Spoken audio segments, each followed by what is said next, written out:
Welcome in, everyone. We're gonna get started in a couple minutes here.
Good afternoon. Good afternoon.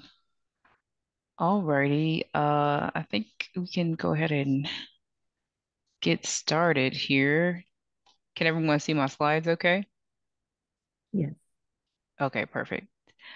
Um, Welcome everyone um, to today's webinar. My name is Tavia David. I'm the Administrative Assistant for the Office of the First Deputy here at the Department of Family and Support Services. This is a info session on the transportation RFP for the Children's Services Division here. I just want to go through and go over our agenda for today. Um, just to start, a couple housekeeping things. All of the participants will be on mute for the duration of this presentation. And if you have any questions, just submit them via the question box and we'll respond to those questions at the end of the presentation. Um, yeah, and if you're having any technical issues, please feel free to shoot us an email or a ping in the chat. And as always, a copy of the recording will be posted to DFSS's YouTube at the end, and you can always find it on our website under the alerts tab, under funding opportunities. Um, so with that, just want to welcome everyone in, and we'll get started with introductions afterwards. The purpose of this RFP, the background, information about the scope and criteria. And Sheree will get into timeline, and then we'll discuss some technical assistance to get through e-procurement after that. And with that, I'll hand it over to my co-facilitator, Sheree, to introduce herself and talk to you more about this RFP. Go ahead, Sheree. Thank you, Tavia.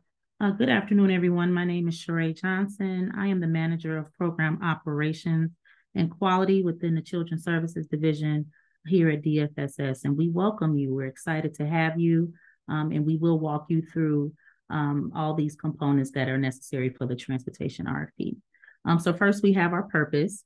So here at DFSS within the Children's Services Division, better known as CSD, we are seeking a bus transportation provider equipped and able to complete bus evacuation drills for programs across the city of Chicago, servicing children aged 3 to 5 through federal Head Start funding. These services help to enhance the knowledge and skills for safe passage through communities and safety when traveling on these buses. A little bit of background about this RFP and our services that we provide here. So direct service delegate agencies with Head Start funding are required to ensure preschoolers have access to safe buses and equipment. Staff must understand the Head Start transportation requirements, be familiar with child restraints such as harnesses, knowledge of pedestrian safety, and participation in bus evacuation drills. Support service delegate agencies have specialized knowledge, expertise, and or credentials that support Chicago Early Learning, better known as CEL, Direct Service Delegate Agencies, and their management must support CEL programs with compliance to funder requirements.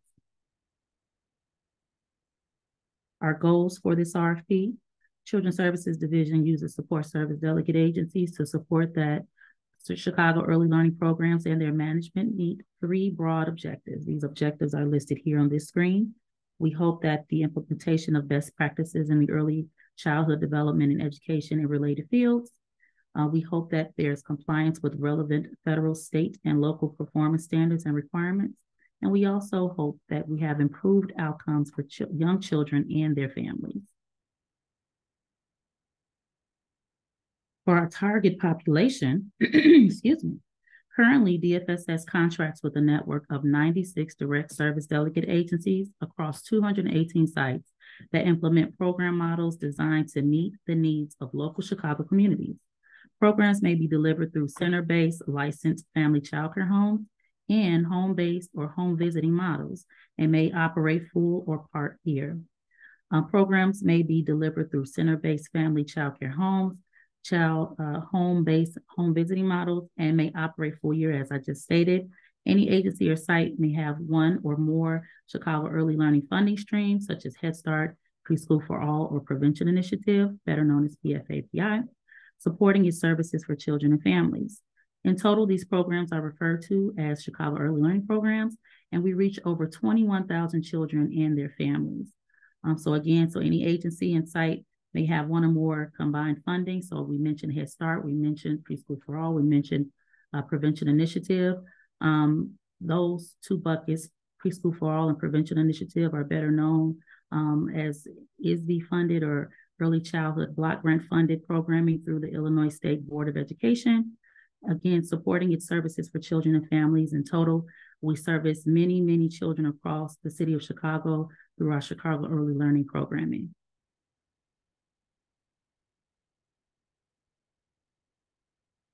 Our program requirements. DFSS intends to contract with 1 entity to provide services citywide. The provider must ensure that they are able to do business in Illinois and meet contractor qualifications, requirements, and responsibilities, such as, but not limited to, the following. Drivers will have completed and successfully passed the required bus driver certification course. All drivers that are new to the company must have at least 8 hours of classroom instruction and 4 hours of behind the wheel instruction prior to the operation of a City of Chicago route. Every driver will have to have undergone a fingerprint screening, a criminal history background check, and drug test administered by the state of Illinois. The bus fleet will require the use of both standard passenger school buses, and school buses equipped to transport children in wheelchairs, as we do service children with disabilities. The buses and their related equipment must be kept in a mechanically safe condition. Of course, smoking on the bus is absolutely prohibited. Harnesses and other appropriate child restraint systems will be of standard age, size, and weight, in good condition, and be provided by the contractor. We do have a disclaimer that DFSS reserves the right to conduct inspections of any bus and any driver used to provide services in connection with this contract for the contracting period, including all contract extensions. All buses are subject to inspection at any time, any day, and any place deemed appropriate by DFSS. So here, as additional supports for our program requirements, we have a list of various links that you can access for additional information to gather a full understanding of Chicago Early Learning Program standards related to transportation. We have our first or second is listed here as the second bullet point, Chicago Early Learning Standards 2.0, Section 8. There's the hyperlink for that. HSPPS, which is the Head Start Program Performance Standards, and Head Start Act, which gives us some information not limited to what's listed in that link there. Drivers must follow all applicable requirements for students aged 3 to 5, as outlined by the National Highway Traffic Safety Administration. There's the blue hyperlink for that particular site. Performance standards and all local mandates and regulations. For information on local mandates and regulations related to drivers and what we'll hold those drivers to, can be found in that hyperlink that's listed there for Cyber Illinois. And we also ask that all vehicles used in performing evacuation drills, I should say, must meet or exceed the requirement listed for the Illinois Vehicle Code, and that link is listed there as well. For our performance goals and outcomes, Transportation Services Support Service Delegate Agency is required to develop and deliver bus evacuation drills to DFSS directly service Chicago Early Learning agencies to improve direct service agency performance and compliance with HSPPS, which again, Head Start Program Performance Standards, Chicago Early Learning Standards, better known as CEL 2.0, federal and local standards. To monitor and recognize intermediate progress toward the above mentioned indicators, DFSS will intend to track all output metrics that may include and not limit the following: 100% of evacuation drills performed by DFSS Head Start sites, less than 5% delays reported annually, less than 5% founded customer complaints, minimum 1 check-in per month with DFSS the project manager over this project. In addition to the performance indicators and output metrics listed, DFSS encourages respondents to propose additional indicators and metrics, include those that demonstrate early success and are indicative of participants' progress. So we welcome those.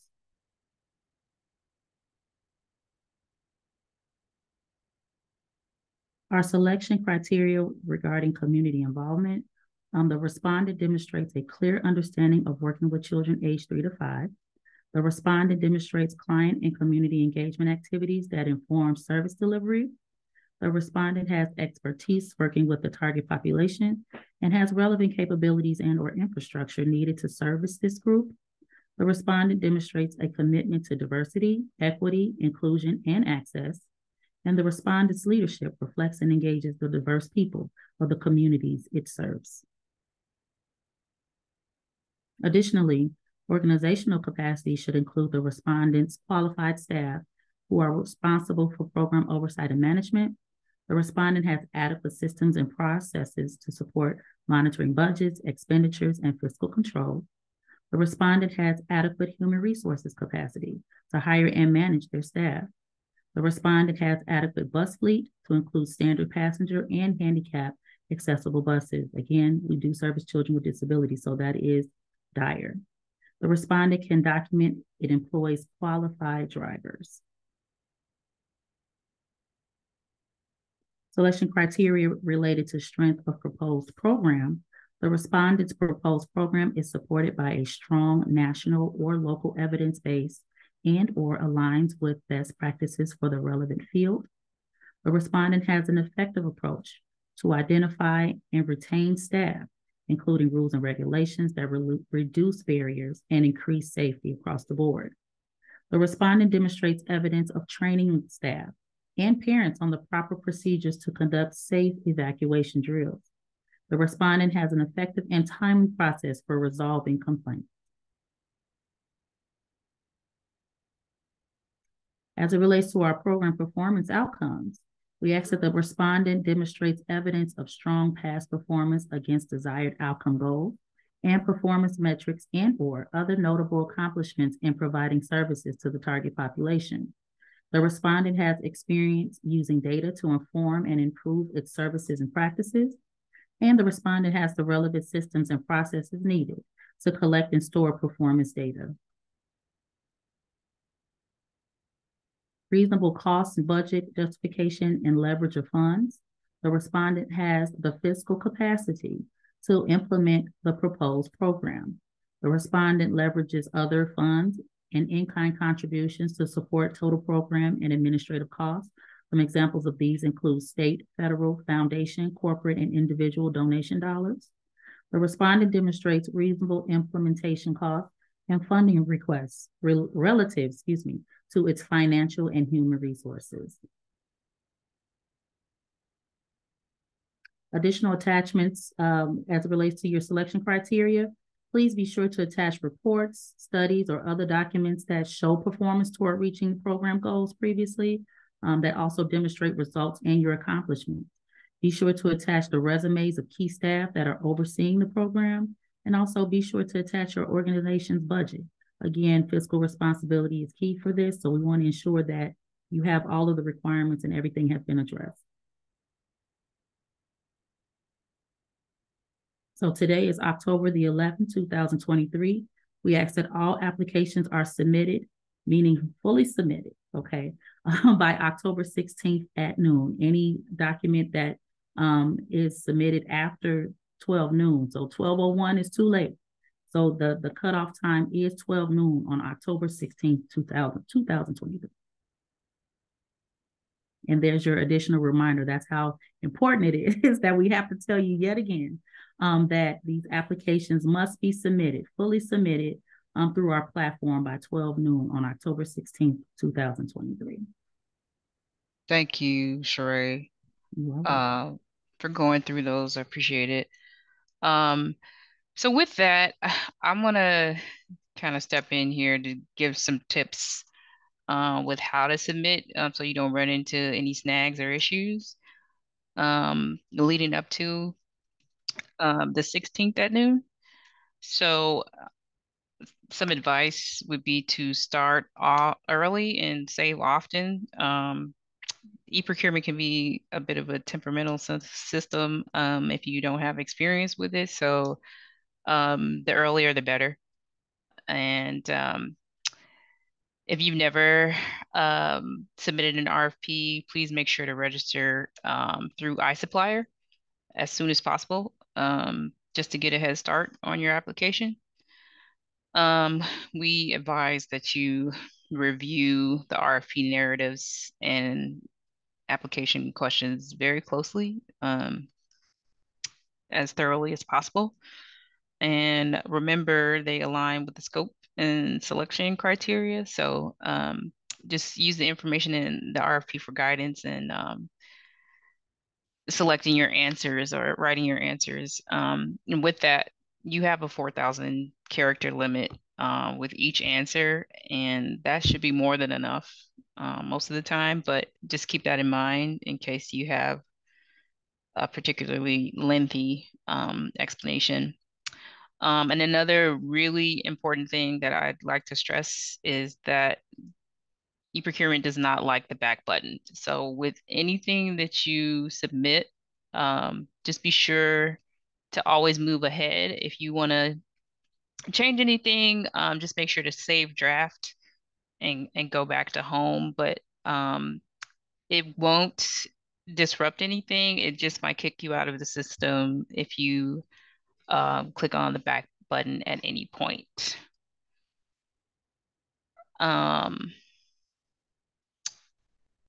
Yeah.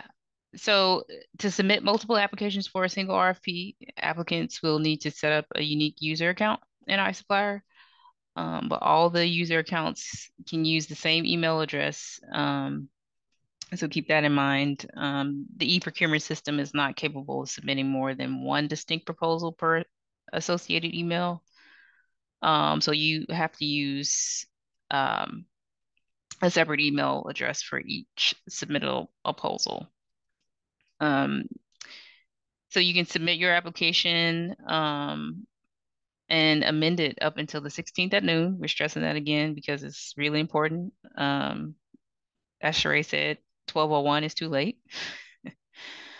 So with that, just avoid the rush and plan on submitting um, early, but also that it'll take up to a half hour to an hour to complete the application. Once again, the applications will not be accepted. And if you need any help during that time, feel free to make use of this hotline that we have here. Or you can be sure I'll put contact information at the end of this. You can reach out to the program managers or the RFP manager if you need any assistance prior to that. Um, yeah, so again, here are some of the requirements that you'll need. Um, the articles of incorporation are pretty important, along with their amendments, your IRS affirmation letter, DUNS number, and central contract registration, and a certificate of good standing with the state of Illinois are also required. So again, this recording will be available shortly after this meeting, but if you need to take a screenshot of this because it's pretty important moving forward. And again, if you need any technical assistance, there's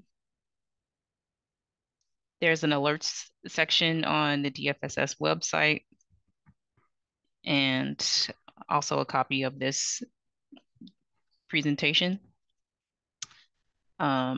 For any technical issues, here's the email here for the city of Chicago and the hotline again. And also any training materials are available at that link listed below. Okay, so here, just want to go over how to accept an amendment because say you submit a couple of days early and there have been some changes to the RFP. You want to make sure you go into your dashboard for this specific RFP, and you're going to see a warning come up here on the top left that says view amendment history. Um, if the RFP you're interested in has been amended, in order to start an application, you need to acknowledge and accept the first amendment. If the amendment has not been amended yet, select create quote from the drop-down menu in the actions box and click on go, and this will take you to the application page where you can get started. And it should look like this. After that point, open the RFP to view and click on the document number. And then after that, review the amendment changes to the RFP. Click on the affinity or the glass icon. And to acknowledge the receipt and understanding of these changes and proceed, click on acknowledge amendments button down here in the bottom right. So the amendments are here. Review the changes. It'll give you a drop down to see everything that has been changed. And afterwards, you want to go ahead and click on option 3 in order to accept those changes. After that point, there'll be a checkbox here that you'll need to select, and it won't allow you to proceed otherwise. Once that's checked, click acknowledge, and you'll be able to proceed forward. and accepting the amendment changes. And then this is a confirmation that everything has been submitted, and you'll see the green check here. Usually you'll get an email confirmation within 24 hours of that as well.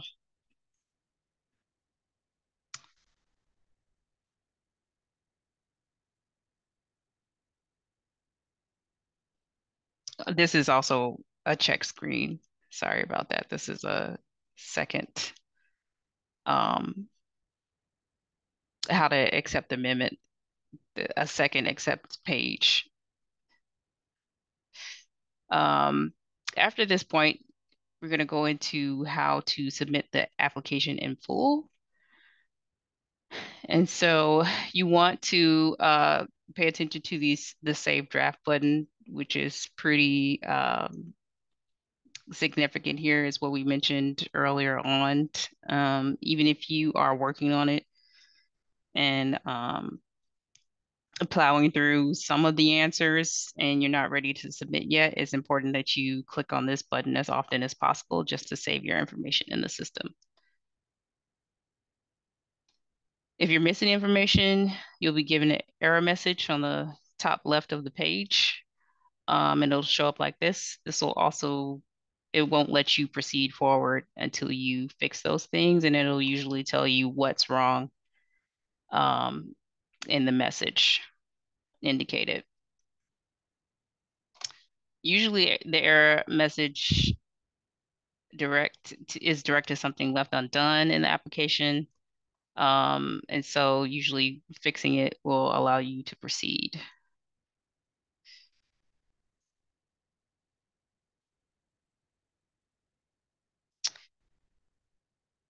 So in this example, the error is about an unanswered question in the application or requirements section, and the quote value refers to your missing answer.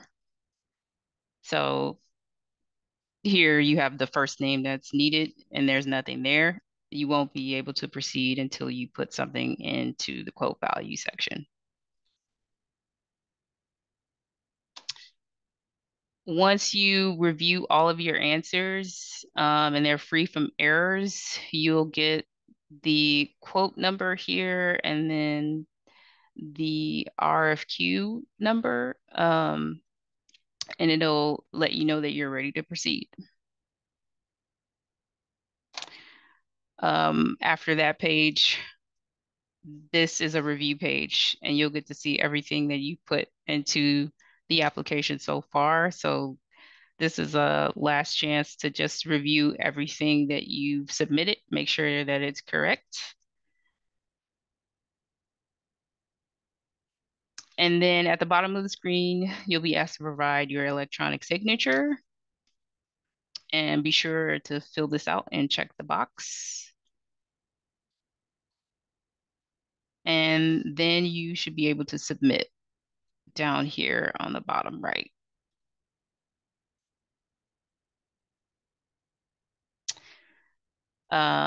This is a confirmation page again that you have submitted your application. Again, there's the quote number and then the RFP number that's attached, just for your confirmation. And you'll also receive an email to the contact information where uh, submitted within 24 hours of your submission.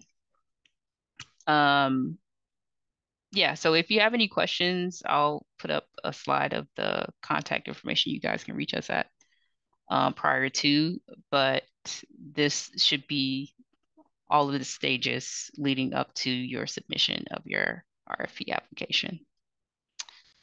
So with that, I'll open it up for a Q&A.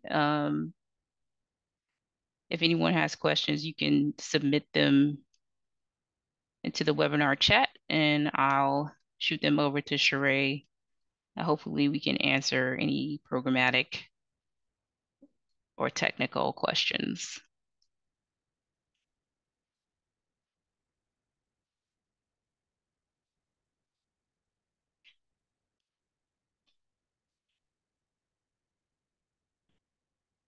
Any questions? unanswered yet? Don't see any coming through just yet. Alrighty. Well, again, thank you everyone for attending today's webinar. Um, these are the email addresses and phone numbers of the RFP program questions. You want to contact Beatrice Nichols. And for anything having to do with e-procurement or submitting your application leading up to that, please feel free to reach out to Eric Shell for any technical assistance and iSupplier prior to your submission. Thank you, everyone. Enjoy the rest of your day.